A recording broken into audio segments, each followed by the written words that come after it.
I think that's great. Okay. Yeah. Yeah, I think ultimately it's just telling your story. Okay. And Right. Yeah, I just don't like to do. I feel awkward yeah, talking about myself. well, Yeah. we all like you, so it makes sense.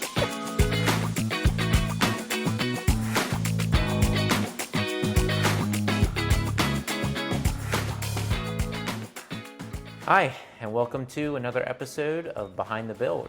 This is a series that's dedicated to giving you an in-depth look at the team of Metzler Home Builders.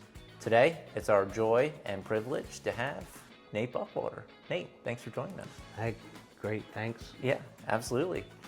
So, how did you get into this industry? I think it would have to start with my dad's influence. My dad, when I was growing up, my dad built 1 or 2 houses a year and was more of a hobby builder. And he would go help the framers frame a house, and I'd tug along and help carry lumber and nail walls together. And then eventually the framer asked me to come work for him. Wow. It was an Amish crew, and they needed a driver. So yeah, and then since then I just picked up framing and fell in love with building. That's awesome. So yeah, so I've been in it ever since. That's pretty cool. Yeah. That's a long time to be in it if you were helping your dad from a young Yeah. age too. Yeah. So how did you get to Metzler then? You were framing for an Amish crew? Eventually then, after I graduated, I worked for the framer through college. Okay. And then my dad started a development and started building more houses. I had a brother that I kind of taught him to frame, and then we started learning more trades like roofing and siding, and we did that. We did that full time basically. Wow. For my dad, and then when we hit the recession, we learned to do even more trades like flooring, trimming. Yeah. Just to stay busy because it was a hard time. Sure. So yeah, then I just we were just really hands-on builders. Yeah. So That's absolutely great. and then it came to the point where my dad didn't have any more projects, and it was just too much money and risk and pressure to do it on my own. So Jordan mentioned something about needing a supervisor at Metzler's, and I love building, so it was a way I could stay in building. Yeah. That's awesome. So, yeah. So what's your role specifically at Metzler? You said supervisor. You manage what part?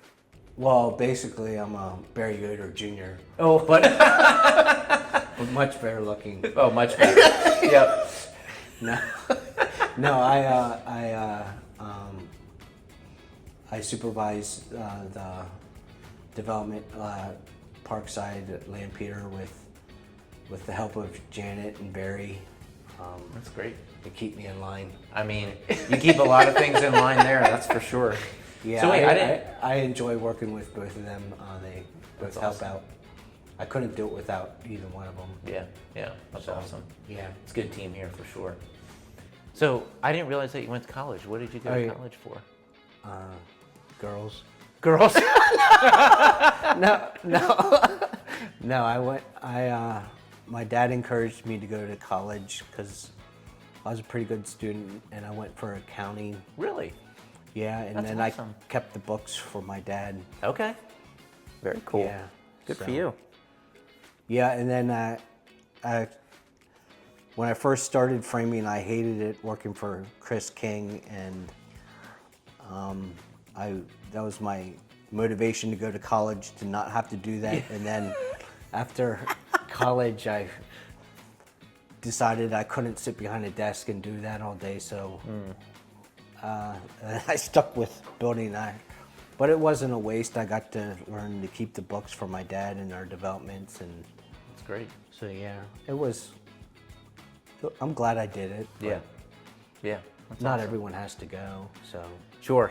No, certainly agree with that. So, yeah. Yeah. So do you have a favorite memory at Metzler Home Builders so far? I have a few. Probably the biggest one that I enjoyed the most was when we were getting ready for the parade last year, for the house on Reservoir Road. Just the fact of everyone coming as a team and working together to get it ready. Yeah. I mean, Skip and Barry and Mike and Jeff just helping to get everything. It was just neat to everyone help get it ready and Yeah, coming together for something. and plus I'll never forget wiping down the whole house and siding. I'll never forget me and Jeff walking. That's a memory. That's a memory I'll never. Yep. It needed it, but Sure. It was. I never did anything like that before. So, I think I came while you guys were doing that, and I Yeah. said, Nate, what are you doing? You're like, I'm wiping down the siding. Yeah. You weren't too excited about that one. No, I thought that was my initiation. Yeah. I passed, I guess. Oh, 100%. 100%. Pass with flying colors. That's Yeah, great. no, but it was just all neat to all be together and work as a team. Yeah. To get the house ready for. So, dreaming a little bit here. If you could build a house anywhere in the world, there wouldn't be any budget restrictions or location restrictions. What type of house would you build and where? I'm not sure what type of house I would build, but I like to build in Colorado. Okay. I heard they do some pretty crazy things Yeah. with engineering, and I'm not sure. I'd basically build any type of house, but I just think it'd be cool to build out. I heard they build some really wild stuff out there. Are you looking specifically mountainous, trying to build within like the just cleft of a some mountain? challenge, Or, okay. some Yeah. type of challenge. Yeah. There's a house in Lancaster that they built, Dunbach built on a cliff. I don't know if you saw that. I have, That's- yes. I think that'd be cool to, just the engineering and just the thought that it would take to build. I think it would be cool. Yeah, that's awesome. I like it. What is one tool in your toolbox or truck that you couldn't live without at this point? Definitely my Sawzall. Sawzall? Yeah. Says the framer. Saves the day a good bit. Yeah. Yeah, that definitely is. That's You fantastic. can do a lot of stuff with the Sawzall. Yeah, I mean, I fully believe that you can do a lot of stuff with a Sawzall. That's fantastic. Yeah, that's definitely my favorite Yeah. go-to tool. Are you a DeWalt or a Makita, Milwaukee, Whatever works. whatever? You're not Yeah, brand specific? Barry got me a battery-operated Sawzall. I never had one, so that's really handy because you don't have to have a cord, so you can use it a lot more. I mean, you know. Sorry, prior to Metzler, you had a plug-in Yeah, I had a plug. Sawzall? Yeah, That's amazing. Yeah, I had a plug. I don't know if I've ever used a plug-in and a Sawzall. plug-in skill saw too. Wow, So Okay. yeah. that's awesome. Yeah, Barry got tired of me using his, so Yeah. That's funny. If you could choose one superpower, what would that be? probably invisible. Yeah? Yeah, I like to. What would you do with invisibility powers? I'm not sure. I'm not sure what I'd do. It'd probably just be neat to see stuff that you could see that no one thought you should be seeing. Yeah, all right. No one. I don't, Yeah. Being able to spy. Yeah. That's fun. That's awesome. Very cool. So going to a gas station as you're traveling back and forth between the office and Parkside, you're stopping at a gas station.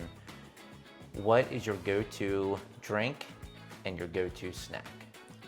Definitely every time a Diet Coke and honey bun, glazed honey bun. Yeah. But don't tell my wife because she thinks it's the second Diet Coke, but she told me like shouldn't eat one of them every morning. I stop and get a Diet Coke and a glazed honey bun before. Okay. Yeah. It has to have the vanilla icing. Okay. Because they have some of them that don't have the. And that's a no-go. Yeah, the icing makes it. That makes it. Yeah. Is there? But she gets mad if I eat one of them every morning. Is there a specific brand, or like does Turkey No, Hill just carry the bigger, one, or is it? it's the big one. Okay. The big one. Awesome. Yeah, Very I eat one of good. them every morning. I love it. So yeah. Nice. Very And good. I like to drink Diet Coke. It takes a lot of edge off, Yep. stress off. Yeah. So I drink that more than I should. And she reminds me of that too. So That's amazing. So besides the glazed honey bun, what is Yeah. your favorite food? What is your Probably wife making you? I like pizza a lot. Pizza? Yeah, I Yeah. can eat pizza. Like a whole box? Yeah, I can easily eat. Any toppings in particular, or Just basically all the toppings. everything? Yeah, I'm not- Anchovies, it we're just doesn't dropping that in there. Doesn't matter. I'll eat whatever pizza. I really like pizza though. Yeah. Awesome. Yeah, I stop at the pizza shop at Lampeter. a good Oh, bit. yes. I get in trouble for that too. Do you like stromboli too, or yeah, is it just yeah, pizza? yeah. Okay. I like pretzel. You ever have a pretzelized stromboli? Oh, I have not. It's like pretzel. The dough is pretzel. Okay. That's really good. Interesting. At the place in No, Lampeter? no, Okay. that's back at. Sometimes my wife lets me get that. Okay. Yeah. Yeah, it's really good. Awesome. It's like sweet, but yet salty. Yeah, that saltiness it's- would be a nice kick. That's nice. I like that. I have to give it Yeah. a try. You have to bring Yeah. one into work one morning, okay? Yeah, yeah. Tell your wife it's to share with everyone, and then Yeah, I'll just I'll have tell like a you. little piece, and you can have the rest. Okay. All right. So, what's your favorite sports team? Do you follow like- sports? Yeah, I do a little bit. I like to sit down and watch a game with friends, or I like the Phillies, but I don't really follow. I like I like to be active, so to sit down. If I sit and watch TV, it's usually what my wife wants to watch. So Sure. Did you play sports at all growing up? yeah, or- I played soccer up till 9th grade, and Okay. I wrestled through high school. Wow. Awesome. Good for Yeah. you. Yeah. Yeah. That's great. Do you have hobbies? I know you say you don't like to sit down much. Do you have hobbies outside of work that you're kind of consistently doing at home or going out to do? Or Not. I don't really have many hobbies. I like working at my farm. okay. Just being outside. Do you grow things specifically at the farm, or is it? Yeah, I grow tobacco. Okay. It's kind of weird. I enjoy doing that. That is odd. I don't know many people that like tobacco. And other than that, I just we usually do what Lindsay wants. So. But I don't really care as long as she lets me. So, what's one piece of advice that you'd like to give someone who is starting out in the industry, whether they're coming up similar to what you did, working for someone else, or whether they're moving from one job to the construction industry? What's a piece of advice that you'd like to give? I think no matter which field you're in, either if you're in the office, an inspector, or out in the field actually doing the work, I think one thing to be important is that everyone respects everyone. You got to respect, if you're out in the field, you got to respect the people in the office. A lot of times there's discrepancy, not respecting the other party, like hating inspectors. They're just doing their job, and they want respected too. If you can just keep that in the back of your head, I think that's one thing I've learned to do over the years. I used to get worked up. Even with the customer, just put yourself in their shoes. They want the best product. It's easy to complain about the customer. I mean, they're spending probably the most money they ever spent or invested in something. Sure. Respect that, and I think another thing is to be adaptable to change. That's good. Like things change, and the older you get, I mean, I'm I'm only 44, and things have changed, and it's hard, but that's just part. It's part of it. I mean, Sure. Great. Well, thank you for joining us for another episode of Behind the Build, and thank you to Nate Buckwalter, Nate the Great, joining I us wish here. my wife said that. Oh. Maybe she will after watching this. I doubt it. Awesome. Tune in next Thank you. time. It's great. Are you sure that's all right?